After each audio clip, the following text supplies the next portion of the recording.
Привет, друзья! Вы на канале «Путешествуй вкусно». Меня зовут Кирченко Юлия. И сегодня мы где? В Вологде.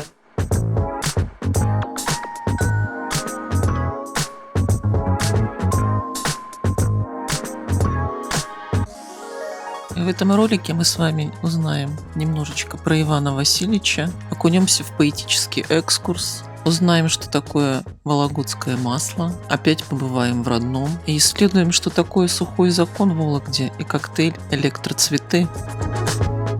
Сегодня мы в самом сердце Вологды, кафе «Родное». Так получилось, что в 25-м году я каждый месяц приезжаю в Вологду, безумно ее полюбила.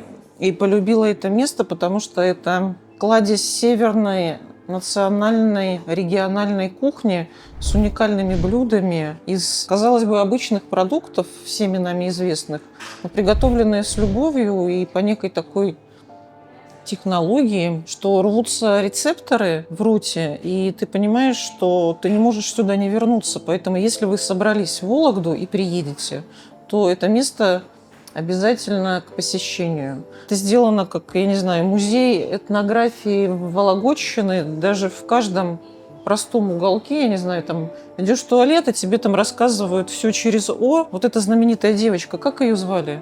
Потому что я задолго до приезда в Вологду слышала ее на YouTube. Посиди доцер-то на ящике, а в ящике-то только чего и нет. И бусы, и ропоти, и конфеты всякие. Он закинул ее на лошадь, да и поехал домой. А сейчас пройдем к меню, и я вам расскажу, что мы будем пробовать.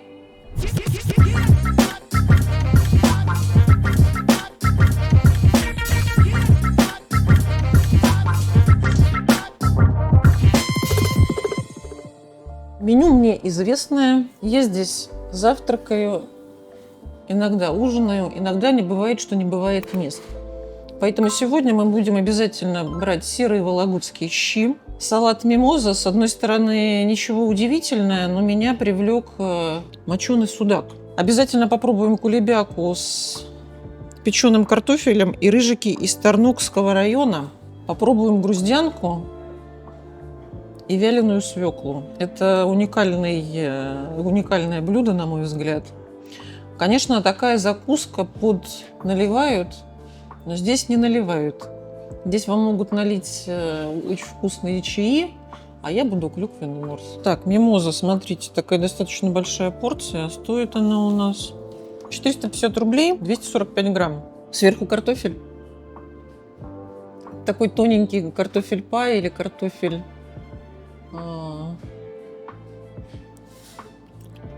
Ну, прям вообще миленький-миленький. Сейчас попробую. Никогда не пробовала такой салат с такой вот, в таком формате, чтобы был картофель сверху жареный. Он и внизу есть отварной, но именно с судаком. Что-то там было такое кисленькое, хрустнуло. Это что у нас в составе? Очень вкусно. Лук маринованный. Картофель пай, да. Печеная морковь, печеный картофель. Ребят, восторг.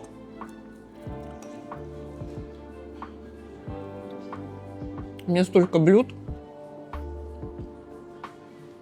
Но я это съем. Ваше здоровье. В общем, пока я там пыталась разобраться с мимозой, тут подогнали вяленую свеклу с такой вот интересной подачей и груздянку. Как будто бы там все под землей и с маринованным луком, и с ягелем, и с брусникой. Свеклу я пробовала в прошлом году в другом заведении, от чего пришла в восторг. Сейчас попробую в моем любимом родном. То есть она вот подвяленная, я не знаю, как ее вялят. И берем вот с сыром. Вот невероятная текстура в подвяленном состоянии. И с сыром это один из бриллиантов этой кухни. Так, и груздяночка. Я очень люблю грузди, очень люблю жареную картошку. И там еще, говорят, где-то сметана есть. Сметану обожаю. Я же белорусская. Вот он, груздочек такой достаточно большой, а он уже со сметаной. Вот это вот настолько просто, кажется. Наверное, не захотите заморачиваться. А я, наверное, дома такое постараюсь исполнить. Только надо где-то груздей вырубить. Абсолютно под холодненькую беленькую закуску. люди добрые. Это восторг. В общем, бульон куриный, козлятина. Посмотрите, сколько сметаны вологодской сюда. Так эти шти выглядят. Много мяса, много сметаны. Лучше любого противовирусного. Это профилактика острых респираторных заболеваний. Это энергия и сила, когда у тебя зима и холод за окном, и вьюга воет. Нечто бесподобное, без чего на Святой Руси люди жить не могли. А история щей этих следующая. Верхние, самые темные капустные листья отдавали бедноте. Богачи ели белокочанную. И вот беднота эти листья с ржаной мукой крошила, поэтому крошево. Оно ферментизировалось.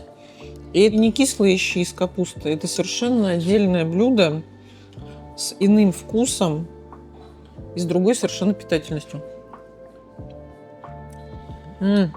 Когда вы это попробуете, ну, наверное, все вот это. Про это не могу сказать, про рыжиков. Вы не сможете остаться прежними. Вы по-другому будете относиться к той земле, на которой вы живете, и к истории этой земли. Потому что если вот отсюда не доходит, возможно, дойдет через рецепторы. Ой, слушайте, как пахнет там. Пахнет совершенно сливочный запах. Там сметана с укропным маслом. Оно такое зелененькое. Это очень вкусно. Чтобы вы могли себе представить, это напомнило вареник с картошкой, уже со сливочным маслом и со сметаной. Но все равно это все иначе. С вареником это я немножечко переборщила, потому что здесь, я так понимаю, ржаное тесто, которое само по себе уникальное. Друзья, сейчас Ксюша расскажет нам про бурфики. Вот так вот они выглядят. Первый раз я слышу такое название бурфики. Да, бурфики – это наша вологодская сладость. Именно вологодская? Ну, именно по-родному. Угу. Бурфики, они бывают как нежные, по желанию. Можно нежные или проще слаще. Они сделаны из вологодских продуктов. Это молоко, сливочное масло, сгущенка и каких-то сладких. Также, если нельзя сахара и молока, у нас и для этого есть альтернатива. Это ореховые, желтенькие, брауни с зеленой гречкой. То есть у вас под разного пользователя получается бурфики? У нас делают не только бурфики, у нас есть и другие пирожные, например, Наполеон с малиной. Очень часто берут овсяный кисель. Овсяный кисель, он с вареньем, с черничным, и, конечно же, он зерна, орешки. Есть сметаничек. Это тоже часто у нас берут, так как это такая традиционная еда. У вас еще есть то, что я просила с брусникой. Галеты с брусникой. Галеты с брусникой. Галеты с брусникой – это просто невероятное такое пирожное, пирог, я бы сказала. Это вот прямо чувствуется история, что вот смотришь и вспоминаешь, что раньше бабушка это делала, вся ностальгия по тебе вот так проходит. И ты Из детства. Да, ты просто берешь, и это вкус детства прям. Ну несите тогда. Хорошо. Итак, друзья, находимся возле дома вологодского масла.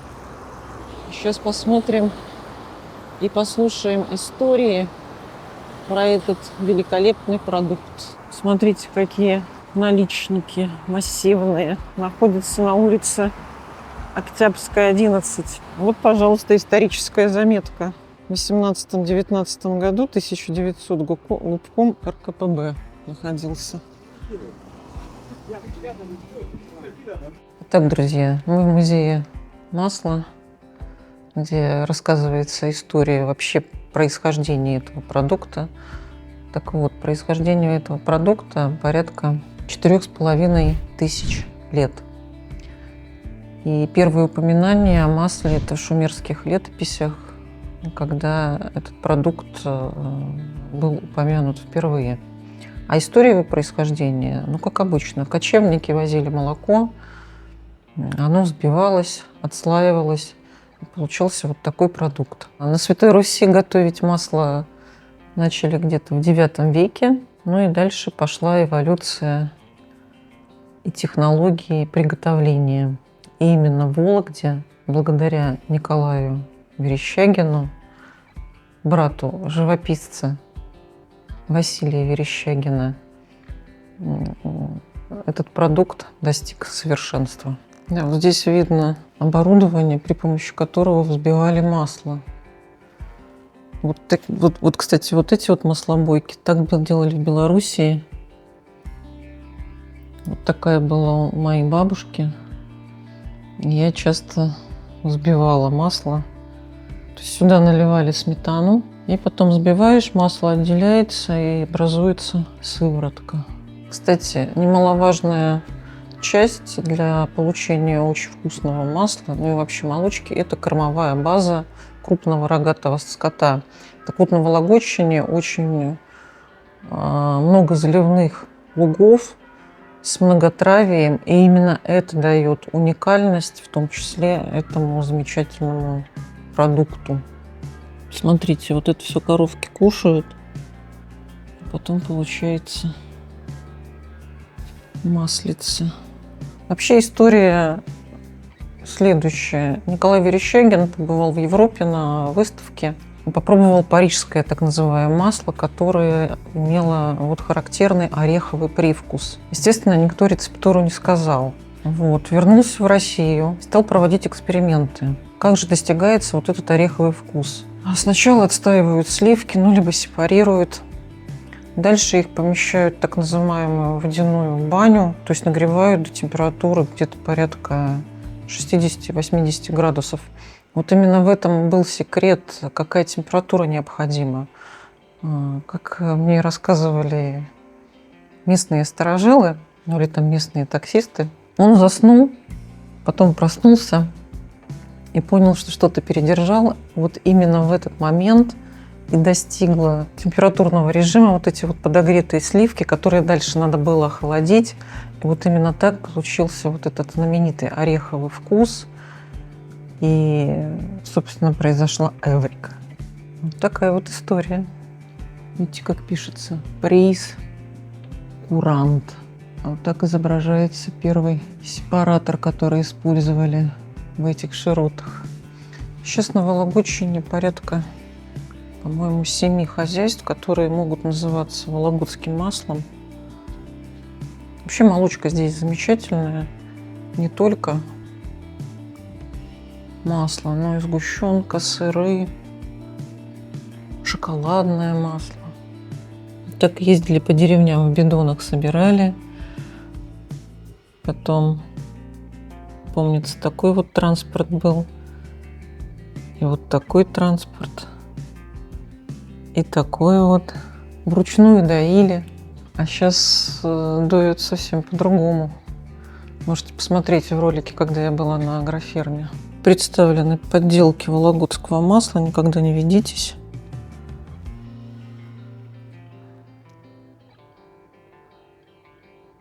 Вот видите, с логотипом Вологды вот эти вот упаковки, соответственно, и масло оригинальные.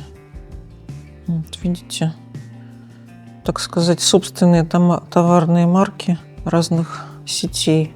Я обычно привожу вот это вот масло в такой вот винтажной упаковке. Ну и многие, наверное, пробовали, когда я угощала в маленьких фасовках. Вологда наравне с Томском и Иркутском представляет себе город-памятник деревянной архитектуры. Например, в этом здании находится школа. Приятно было бы в такой школе учиться. Да, конечно, все это перемешано с различными советскими архитектурными неизысками. Ну, что сделать? Хрущевки, девятиэтажки. Надо было людей расселять из бараков. Поэтому вот на фоне вот этого великолепия находятся такие серенькие, типичные советские дома. Очень много реставрируется. Есть меценаты, которые вкладывают свои деньги в реставрацию. Центр спортивной подготовки. Ну, почему 2 двери? Потому что одна дверь это ведет на 1-й этаж, а вторая дверь на 2-й этаж. Как в анекдоте про программиста, который ложится спать и ставит 2 стакана с водой. Один пустой, другой полный. Один говорит, когда захочу пить, а второй, когда не захочу пить.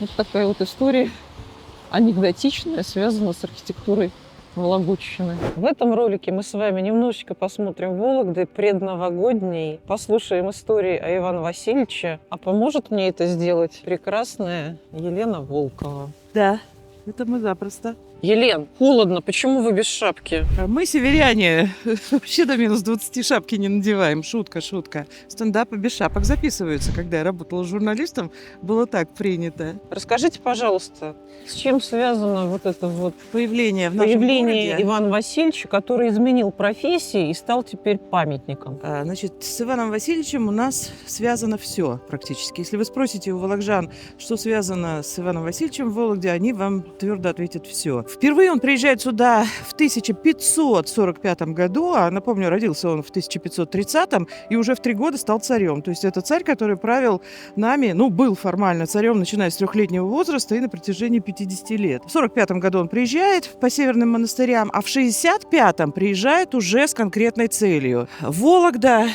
город, который стоит на перекрестие дорог на пути, условно говоря, из Варяг в Греки. Река наша Вологда, чисто быстро Вологда, впадает в Сухану, Сухана в Северную Двину, Северная Двина в Белое море. И вот он, выход к северным морям, выход для возможных взаимоотношений торговых, дипломатических и иных с зарубежными странами. И разворачивает перед Иваном Васильевичем карту-то, он своим пальцем-то заскорузлым, почему-то мне кажется так, смотрит по карте и издает указ «Рвы копати, подошвы битие». И начинается грандиозное строительство огромного древнерусского города. 56 гектаров, в 2 раза больше, чем московский Кремль. Ничего не осталось. Кусочек городского вала у нас в Кремлевском парке только и остался.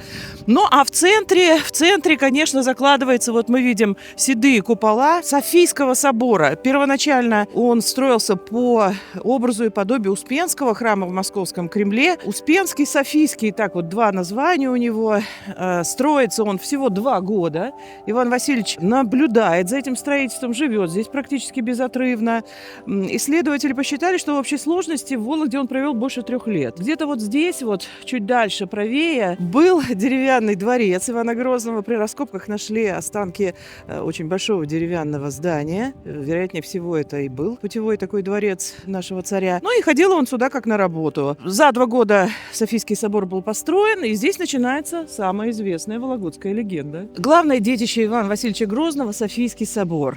2 года, приблизительно столько он строился. Если вы присмотритесь, то угадаете в его очертаниях Успенский храм Московского Кремля. Тогда этот храм был главный, и по нему строились вот все такие кафедральные соборы. Все удивительно в этом храме. Во-первых, сроки строительства. 2 года даже по нынешним временам для такого огромного здания это, конечно, много. Вот видите, сейчас как раз проходит реконструкция у нас огромная. И реконструкторы проходят. И собор у нас ориентирован не канонически. Вот его алтарная восточная часть, она не на восток у нас смотрит, а на северо-восток. Потому что Ивану Васильевичу хотелось, чтобы храм смотрел строго на реку. И последующие храмы. Воскресенский собор – это теплый храм, тоже сориентирован по Софийскому собору. Храм Александра Невского тоже по главному нашему храму. Именно с Софийским собором связана самая известная вологодская легенда. В народной песне это звучит так. Заканчивается строительство, царь входит в храм, и тут со свода туповатого упадала плинфа красная, попадала ему в голову, в оголовушку в обуйную, в мудрую голову во царскую. Плинфа красная – это кирпич. Софийский собор построен из большеразмерного такого красного кирпича, да, 58 метров. Понятно, что если с такой высоты падает кирпич, то мало не покажется. Что там действительно случилось, никто не знает, версий множество. Мне нравится поэтическая версия, что когда царь зашел в собор, то в узкие окна упал луч света, и упал он на царя. И кто-то воскликнул: луч света упал на царя. В задних рядах не дослышали, говорят: что там случилось-то? Да говорят, что-то на царя упало. Наверное, кирпич. Каких только версий не сочиняется. Кто-то говорит, что это покушение. Скорее, все-таки политические мотивы заставили Ивана Васильевича уехать из Вологды, оставить незавершенным это гигантское строительство, оставить неосвященным главный храм. Никто не знает, сколько времени он простоял неосвященным, но осветили его уже в честь Софии Божьей премудрости. И вот у нас Софийский собор, один из немногих в нашей стране именно Софийских соборов. Через 100 лет он был расписан ярославскими мастерами. Сейчас вот такие гигантские, практически времен Ивана Грозного, у нас проходят, да, работы по реставрации. Фрески внутри закрыты лесами, они тоже будут реставрироваться. И, возможно, нынешних реставраторов ждут еще какие-то новые открытия. Очень интересное наблюдение. Пытается проехать кран. Ой. Не-не-не, не проходит. Прям строительный консилиум собрался. Не самый туристический вид, конечно, но мы этому страшно рады, потому что впервые за всю историю Вологодского государственного музея-заповедника, а именно так называется вот это архиерейское подворье, впервые такие масштабные работы. Из 13 строений, которые здесь находятся, 11 уже закрыты на реконструкцию. 2 оставлены, туда вводятся экскурсии. Первыми взялись за колокольню, затем отреставрировали экономский корпус. Обратите внимание на ширину его стен, вот в проемах окон очень хорошо видно. Дальше безымянный корпус. Строители и реставраторы при работах, которые там проходили, открыли боевой ход, который был завален неизвестно с какого периода. Такой узенький, нас туда экскурсоводов пустили, мы так проходили по нему, и невольно в голове у каждого звучала фраза «замуровали демоны», потому что действительно это было страшновато. Так вот идешь, скукожившись. Никогда в этом экономском корпусе не бывали никакие туристы, там было хранение, теперь там все расчищается, это будет просто потрясающей экспозицией. Но музей продолжает работать, несмотря вот на такое грандиозные работы, по количеству посетителей они не упали абсолютно, наши коллеги, чему очень удивляются, а чему тут удивляться, всем хочется посмотреть, условно говоря, на до, и потом взглянуть на то, что получилось после. То есть достаточно современный храм. Храм 18 века, здесь было все побелено. 50 лет здесь была картинная галерея. Стояли просто стенды такие, на них висели картины. Несколько лет шла реконструкция, реставрация. Огромный купол вызывал проблемы в начале XIX века. Одним из событий, связанных с этим храмом, было пострижение монашества будущего великого святителя Игнатия Брянчанинова, религиозного философа, который очень много сделал для возрождения церкви. Ну а здесь вот святые в земле российской воссиявшие, вологодские святые. Их более 100, вот 2 фрески. Угадывается Софийский собор, Воскресенский собор и много очень фресок на наши вологодские темы. Там вот в самом начале храма. Это, во-первых, легенда о белорисцах и чудо избавления города от моровой язвы. Вот это уже все нашло отражение в этих фресках. Виден очертания монастыря, там угадывается Софийский собор. Но ничего этого, конечно же, не было в XII веке, когда по преданию приходят сюда на высокий берег, на средний посад Малого Торжку и видят здесь уже небольшое поселенице безымянное.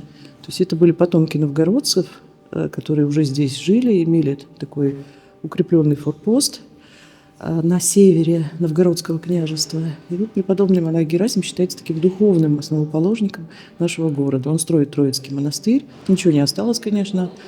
Ну, и вот безымянное жилье стало Вологдой. И еще одна легенда – это легенда о белорисцах. Чудо о белорисцах – это, скорее всего, начало 17 века, когда на город нападают, вот они здесь, разрозненные бандитские формирования поляков и литовцев, которых разбили мини на Пожарске под Москвой, возможно, к другому времени относятся. И тогда на помощь жителям города, обессилевшим уже, вдруг вышли 2 воина в белых ризах, так как их назвали белорисцы. Помогли нам и нашли их на следующий день уже бескровными, неживыми. Подумали, что это монахи. Они являются такими духовными покровителями нашего города. На расширенной версии герба вот эти 2 воина с такими с дубинами стоят и защищают наш город до сих пор. В 1987 году поставлен памятник. Это был год, годовщина со дня рождения Константина Николаевича. От благодарных потомков, да, написано. Батюшков похож на Пушкина. Поэтому любой мужчина, имеющий кудрявые волосы и бакенбарды, у нас сразу в сознании вызывает образ нашего самого известного поэта. С Пушкиным они, конечно же, были знакомы. Пушкин его называл чудотворцем, старшим своим другом. Вообще, не будь батюшка, может быть, и Пушкина такого не было. У нас изящного, легкого, остроумного, современного. К сожалению, жизнь такая была достаточно тяжелая. Энциклопедически образованный, умный, входивший все в литературные салоны Санкт-Петербурга. Тем не менее, он пошел добровольцем, когда начались заграничные походы, война с Наполеоном. Был ранен. Ранение обострило его наследственную душевную болезнь. Его лечили, у него были приступы, ничего не помогало. Его привезли сюда, в Вологду. Он жил под опекой своего племянника Григория Абрамовича Гревеница. И постепенно болезнь как-то начала ослабевать. Он ходил, гулял, он встречался с людьми, он не потерял совершенно рассудок. Хотя вот у Пушкина есть такая строчка, и говорят, что она связана именно с рассказом того состояния, в котором находился Батюшков.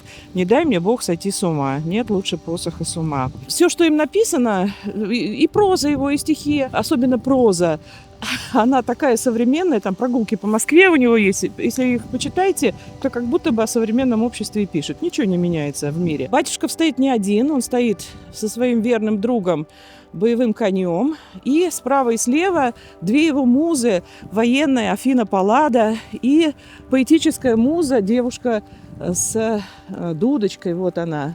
У девушки есть ножка, которую затерли любопытные туристы, потому что считается, что потрешь девушке ножку, и сразу все желания исполняются. Вот мы с вами немножечко затронули тему известных волокчан и Вологжан. и окрестных мест, Череповца в том числе.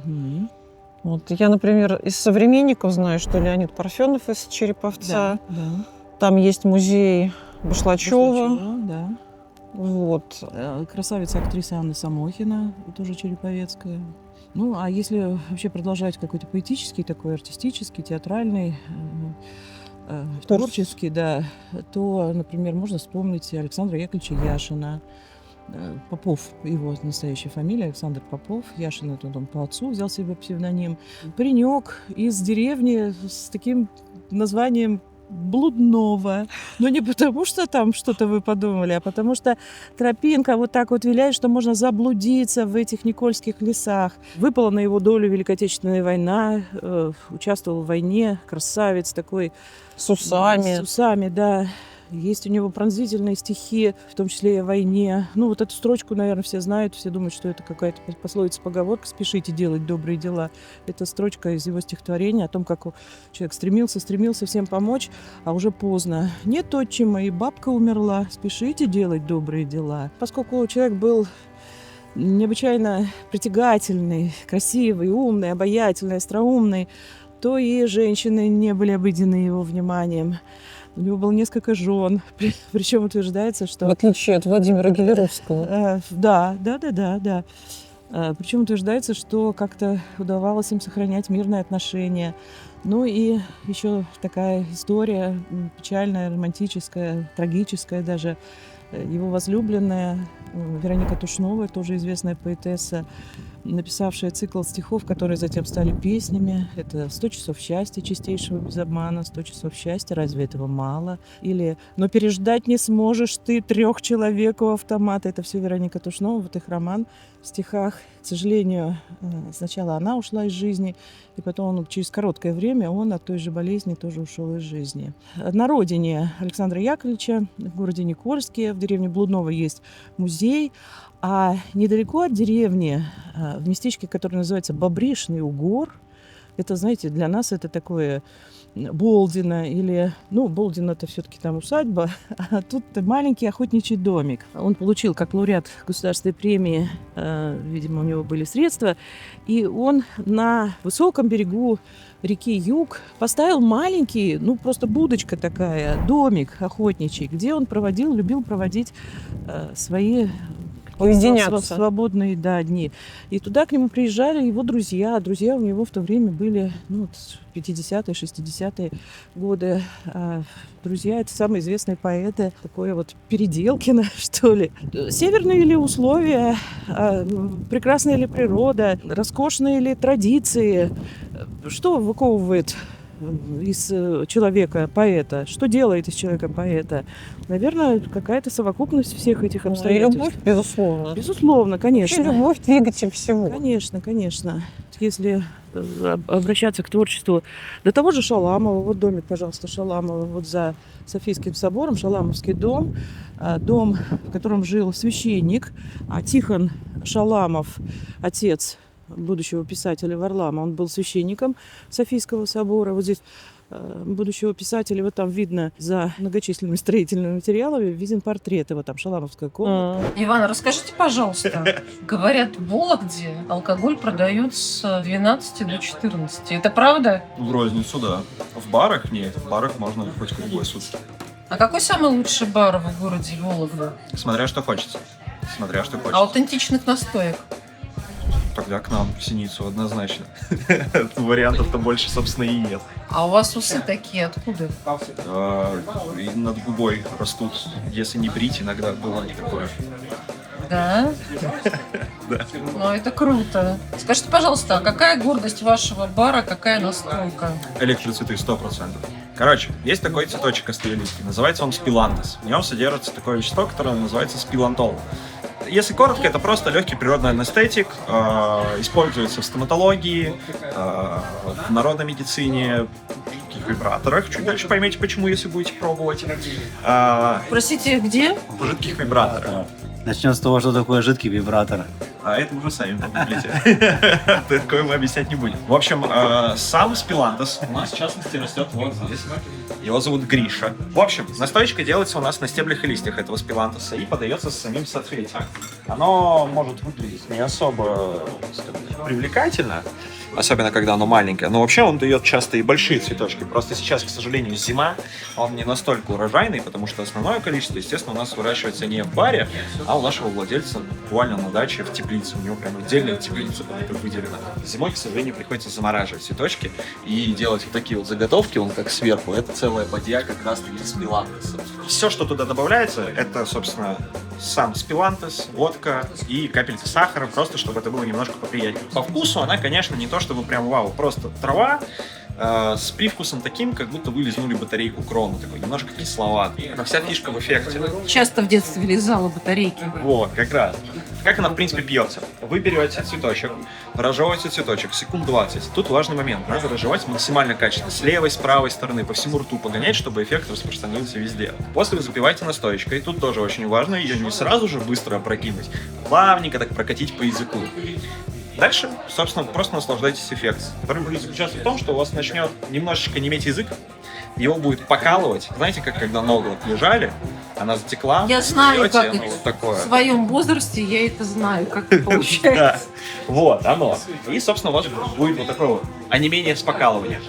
Из дополнительных, скажем так, приколов этой истории, ближайшие минуты 3-4 после того, как вы это выпьете, любая жидкость, которая будет попадать к вам в рот, будет казаться минералочкой.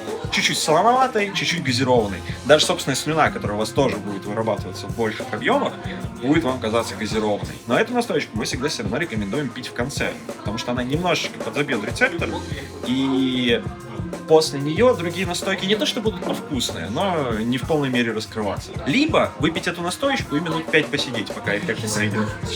Такое есть только у нас в Вологде, да и в принципе по России я знаю только разве что в Питере пару мест, которые тоже делают что-то типа. Поэтому, да, электроцветы однозначно. Все, кто к нам приезжает, особенно иногородние, мы всех поем электроцветами и каждый раз смотрим на веселую реакцию людей, потому что она бывает разная. Большей части, конечно, нравится, но как минимум удивляются абсолютно все. Кому-то, конечно, не заходит. Вернулась я из Вологды. Обязательно покупайте там вологодское масло. Но вот у меня в данном случае из Нюксеницы 7 заводов на Вологодчине, которые делают разное масло. Покупайте, пробуйте. А я уже сварила щи, сметана от знакомого фермера. Ой, прям масло. Щи Щи, смотрите, серые из крошева. Крошево покупайте в родное. Ну и, конечно же, под такие щи ваше здоровье. В зимний морозный вечер, как не тарелка щей, и рюмочка холодненькой, беленькой. Два продукта, которые обязательно привозить из Вологды. Масло и крошево. А дальше вы сами разберетесь.